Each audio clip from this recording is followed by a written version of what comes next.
Hi all, good morning. Welcome back to my channel. പുതിയ വീഡിയോയിലേക്ക് എല്ലാ കൂട്ടുകാർക്കും സ്വാഗതം. അപ്പോൾ ഇന്നുണ്ടല്ലോ ഒരു മോർണിംഗ് റുട്ടീൻ അല്ലെങ്കിൽ ഒരു മോർണിംഗ് വ്ളോഗാണ് കേട്ടോ ഇന്ന് കാണിക്കുന്നത്. അപ്പോൾ നമ്മൾ രാവിലെ ആസ് യൂഷ്വൽ എന്നത്തെ പോലെ തന്നെ ഇന്നും രാവിലെ നമ്മൾ ചായ വെക്കാനുള്ള പാല് ഫ്രിഡ്ജിലുണ്ടായിരുന്നു കേട്ടോ. അതൊക്കെ ഒന്നെടുത്ത് പുറത്ത് വയ്ക്കുകയാണേ. അപ്പോൾ ഞാൻ തലേ ദിവസമേ തിളപ്പിച്ച് ഒന്ന് തണുത്തതിന് ശേഷം ഫ്രിഡ്ജിൽ വെക്കും കേട്ടോ. അപ്പോൾ അതിൻ്റെ മുകളിൽ നമുക്ക് നല്ലോണം നല്ല കട്ടിക്ക് പാട കേട്ടോ.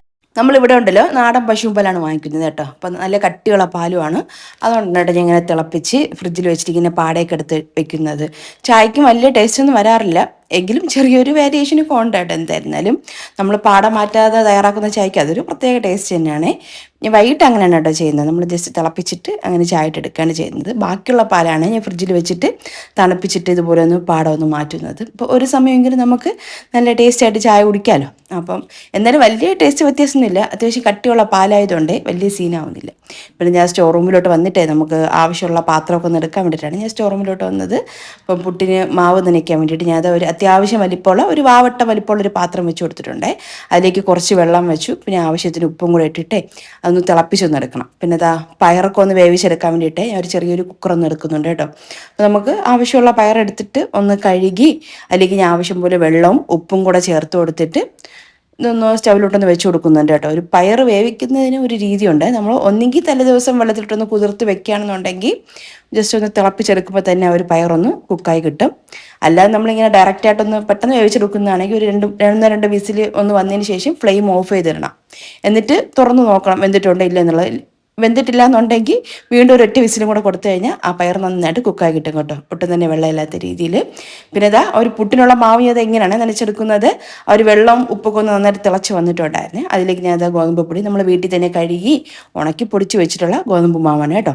അത് ഞാൻ ഇതിലേക്ക് ചേർത്ത് കൊടുത്തിട്ട് ഒരു സ്പൂണിൻ്റെ ബാക്ക് വശം കൊണ്ട് ഇതുപോലെ ഒന്ന് ഇളക്കി കൊടുക്കും. അപ്പം കട്ട കെട്ടാതെ ഇതുപോലൊന്ന് നമുക്കൊന്ന് റെഡിയാക്കി എടുക്കാനായിട്ട് പറ്റും.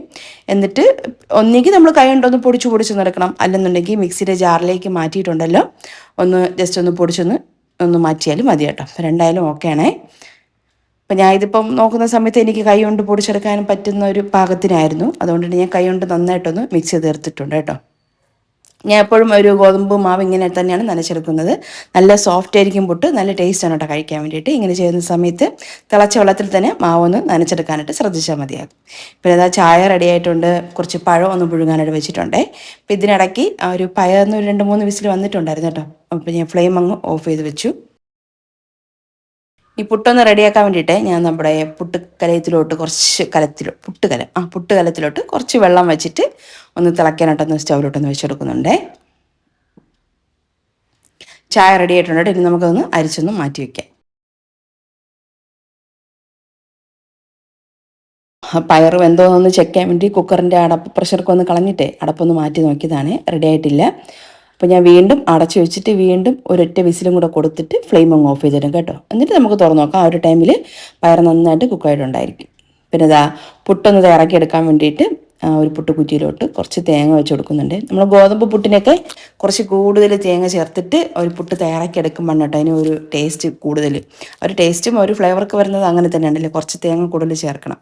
അപ്പം ഞാൻ തേങ്ങ ഇട്ടെടുത്ത് പിന്നെ മാവ് ഇട്ടെടുത്ത് പിന്നെ വീണ്ടും തേങ്ങ പിന്നെ വീണ്ടും മാവ് പിന്നെ വീണ്ടും തേങ്ങ അങ്ങനെയാണ് കേട്ടോ. ഒരു 3 പുട്ട് ചെറിയ 3 പുട്ടാണ് കേട്ടോ തയ്യാറാക്കി എടുക്കുന്നത്. പുട്ടിന് നമ്മൾ ഒരു കലത്തിൽ വെച്ചിട്ടുള്ള വെള്ളം ഉണ്ടല്ലോ തിളച്ച് വന്നിട്ടുണ്ടേ. നമുക്കിത് അങ്ങോട്ട് വെച്ച് കൊടുക്കാം. പുട്ടുണ്ടല്ലോ ഒന്ന് റെഡി ആയിട്ടുണ്ട് കേട്ടോ. ആവിയൊക്കെ പുറത്തോട്ട് വന്നിട്ടുണ്ടേ. ഇനി നമുക്കതൊന്ന് അടച്ചൊന്ന് ഒരു 2-3 മിനിറ്റ് കൂടെ ഒന്ന് വെക്കാം. അപ്പോൾ ഇതിനിടയ്ക്ക് പയറൊക്കെ ഒന്ന് റെഡിയായി വന്നിട്ടുണ്ട്. ഇനി നമുക്ക് ഈ പയറൊന്ന് താളിച്ചെടുക്കാം. ഒന്നെങ്കിൽ നമ്മൾ തേങ്ങയൊക്കെ ചേർത്തിട്ട് തോരൻ പോലെ തയ്യാറാക്കി എടുക്കാം. അപ്പോൾ ഞാനിപ്പോൾ അങ്ങനെ ചെയ്യുന്നില്ല കേട്ടോ. ജസ്റ്റ് ഒന്ന് താളിച്ച് മാത്രം എടുത്തിട്ട് റെഡിയാക്കി എടുക്കുന്നതാണ്. അപ്പോൾ ഒരു പാൻ വെച്ചിട്ട് ഇതിലേക്ക് വെളിച്ചെണ്ണ ഒരു 2-3 ടീസ്പൂൺ വെളിച്ചെണ്ണ ഒഴിക്കാം. പിന്നെ ഒരു 1/2 ടീസ്പൂൺ കടുക്, വറ്റൽമുളകും കറിവേപ്പിലയും കൂടെ ചേർത്തിട്ട് ഒന്ന് ചൂടായി വരുന്ന സമയത്ത് വേവിച്ച് വെച്ചിട്ടുള്ള പയർ, ഞാൻ എല്ലാ പയറും ഞാൻ ഇങ്ങനെ രാവിലെ തന്നെ അങ്ങ് തയ്യാറാക്കി എടുക്കില്ല കേട്ടോ. കുറച്ച് മാത്രം നമുക്കിപ്പോൾ രാവിലത്തേക്ക് വേണ്ടിയിട്ട് മാത്രം കുറച്ചെടുത്തിട്ട് ബാക്കി ഞാൻ ഫ്രിഡ്ജിൽ വെക്കാനായിട്ട് ചെയ്ത് നമുക്ക് തോരൻ വെക്കാനോ എന്തെങ്കിലും കറി വെക്കാനൊക്കെ സമയത്ത് എടുക്കാം. അതുകൊണ്ടാണ് ഞാൻ പയറിൻ്റെ ഒരു അളവൊന്നും പറയാത്തത്. നമ്മുടെ ഇഷ്ടത്തിനനുസരിച്ചിട്ട് എടുക്കാം കേട്ടോ. ഈ വേവിക്കുന്ന സമയത്ത് കുറച്ച് കൂടുതൽ വേവിച്ചിട്ട് അങ്ങനെ എടുക്കുന്നതാണ്. അപ്പോൾ വറ്റൽമുളകും കറിവേപ്പിലൊക്കെ ഒന്ന് മൂത്ത് വന്നിട്ടുണ്ടേ. ഇനി നമുക്കിതിലേക്ക് വേവിച്ച് വെച്ചിട്ടുള്ള പയർ കുറച്ച് ചേർത്ത് കൊടുക്കാം. പയറുണ്ടോ നല്ല പാകത്തിന് തന്നെ വെന്ത് വന്നിട്ടുണ്ട് കേട്ടോ. വെള്ളമൊന്നുമില്ല, വെള്ളമൊക്കെ നന്നായിട്ട് വറ്റി പാകത്തിന് കറക്റ്റായിട്ട് വെന്ത് ഉടഞ്ഞു പോയിട്ടുമില്ല. അതുമല്ല വേവാതെ ഇരിക്കില്ല, വേവാതെ ഇല്ല കേട്ടോ, നന്നായിട്ട് കുക്കായി വന്നിട്ടുണ്ട്. പിന്നെ അതിന് കുറച്ച് ചേർത്ത് കൊടുത്തിട്ട് ഉപ്പുണ്ടോ നോക്കാം, കുറവാണെന്നുണ്ടെങ്കിൽ കുറച്ച് ചേർത്ത് കൊടുക്കാം കേട്ടോ. കുറച്ച് ഉപ്പ് കുറവായിരുന്നേ, അപ്പോൾ ഞാൻ കുറച്ച് ഉപ്പ് ചേർത്ത് കൊടുക്കുന്നുണ്ട്. എന്നിട്ടെല്ലാം കൂടെ ഒന്ന് ഇളക്കി യോജിപ്പിക്കാം. ഇങ്ങനെ നമ്മൾ കഴിക്കുമ്പോൾ ഒരു പ്രത്യേക ടേസ്റ്റാണ് കേട്ടോ. ആ ഒരു മുളകും നന്നായിട്ട് മൊരിഞ്ഞ് വരണം കേട്ടോ മുളക്. എന്നിട്ട് നമ്മൾ ഒരു പയർ ചേർത്ത് കൊടുക്കാൻ വേണ്ടി. അപ്പോൾ ആ ഒരു മുളക് പൊടിച്ചിട്ടിട്ട് പുട്ടിലിങ്ങനെ പൊടിച്ചിട്ടിട്ട് ഈ ഒരു പയറും കൂടെ വെച്ചിട്ട് പപ്പടമൊക്കെ വെച്ച് കഴിക്കുമ്പോൾ അതിൻ്റെ ഒരു പ്രത്യേക ടേസ്റ്റാണ് കേട്ടോ. അപ്പോൾ ആ പുട്ട് റെഡി ആയിട്ടുണ്ട്. ഞാനത് വേറൊരു പാത്രത്തിലോട്ടൊന്ന് മാറ്റുന്നുണ്ട്. പുട്ടും പയറും പിന്നെ ഇതാ പുഴുങ്ങിയ പഴവും പിന്നെ പപ്പടവും കൂടെ ഉണ്ട് കേട്ടോ. പിന്നെ ചായയും കൂടെ ഉണ്ടല്ലോ. ഇതൊക്കെ ആയിരുന്നു രാവിലത്തെ ബ്രേക്ക്ഫാസ്റ്റ് എന്ന് പറഞ്ഞാൽ. ഒരു കുട്ടികൾക്ക് ക്ലാസ് ഒന്നും ഇല്ലാത്തൊരു ദിവസത്തെ ഒരു വീഡിയോ ആണ് കേട്ടോ ഇത്. അതാണ് പുട്ടും പയറൊക്കെ ആക്കിയത്. അല്ലെങ്കിൽ ഇതൊന്നും സ്കൂളിൽ കൊടുത്തിടാൻ വേണ്ടി കുട്ടികൾ കഴിക്കില്ല. അപ്പം എന്തായാലും ചെറിയൊരു വ്ളോഗാണ് കേട്ടോ. ഇഷ്ടമായിട്ടുണ്ടെങ്കിൽ മറക്കാത്തതിന് ലൈക്കും ഷെയറും കമൻറ്റൊക്കെ ചെയ്ത് നമ്മുടെ ചാനൽ സപ്പോർട്ട് ചെയ്യും.